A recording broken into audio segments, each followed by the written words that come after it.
Caroline's POV.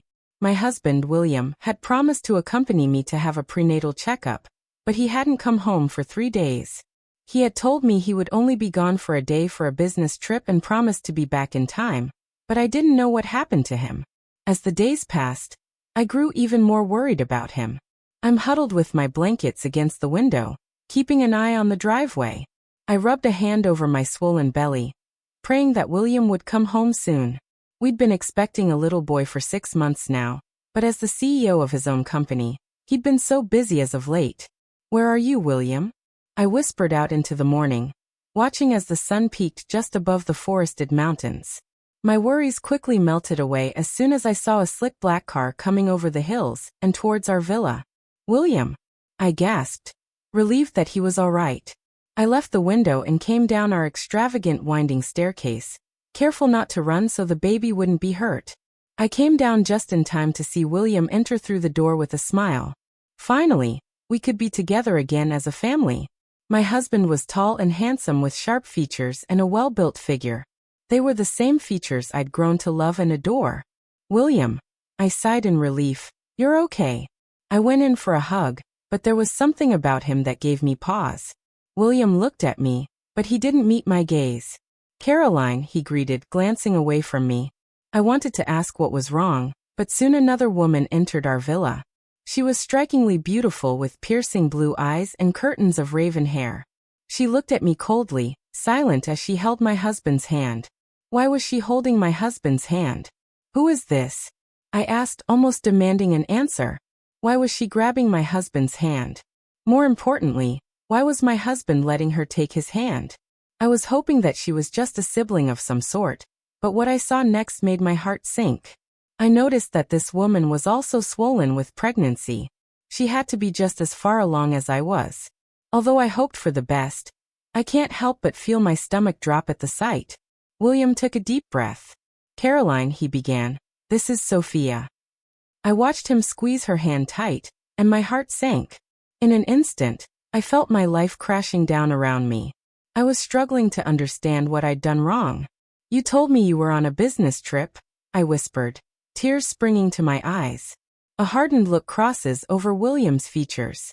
"I lied," he admitted. "I've fallen out of love with you, Caroline. Sophia is going to have my child soon, and it's time to put an end to our marriage." How could it be? I opened my mouth to respond, horrified, but nothing came out. Devastation filled my chest, and a sudden pain hit my stomach. My vision began to blur and a wave of dizziness overcame me right then, and I fell backwards. "Caroline." "Sophia, call the doctor." William's voice lingered in my ears as the world began to fade. The last thing I remembered was his worried expression before I lost consciousness. When I woke up, he was no longer with me. I blinked and sat up in a daze, realizing then that I was in a hospital bed. I felt a pain in my belly and my heart leapt. "William." I called out, looking around the room wildly for my husband. "He's not here," said a cold voice. I looked over to see Sophia, a hand on her own belly as she watched me with an unreadable expression. She then had the audacity to tell me, "You should be more careful. You have a baby on the way too, you know." I could hear the spite in her voice.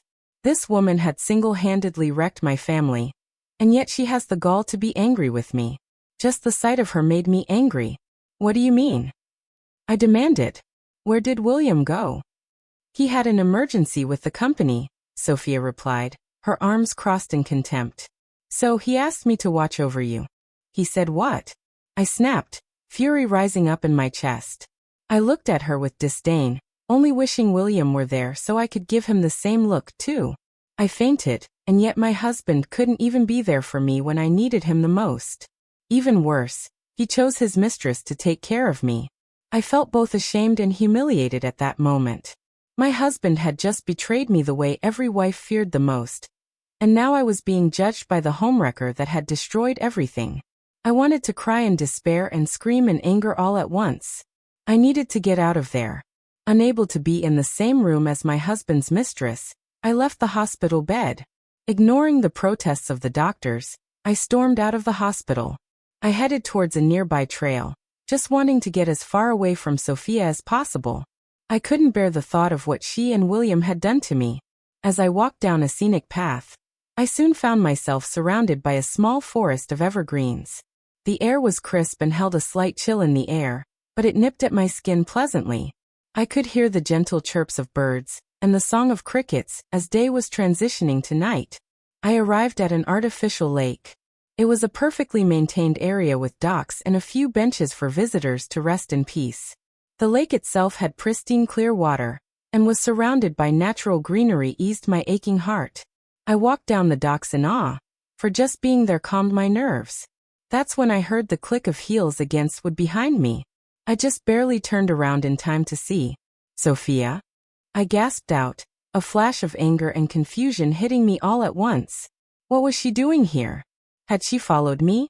She was the last person I wanted to see at that moment. What are you doing here? Before I could even process what was going on, Sophia grabbed me by my hospital gown and shoved me into the lake. I screamed and grabbed her hand to save myself, dragging her into the lake with me. I felt a sharp pain in my abdomen as I hit the cold waters. Realizing that my baby was in danger, I tried my best to fight my way back up, only to feel yet another strong sting in my stomach. I was desperate to save my baby, but the pain was too much. My heart sank as my vision began to fade.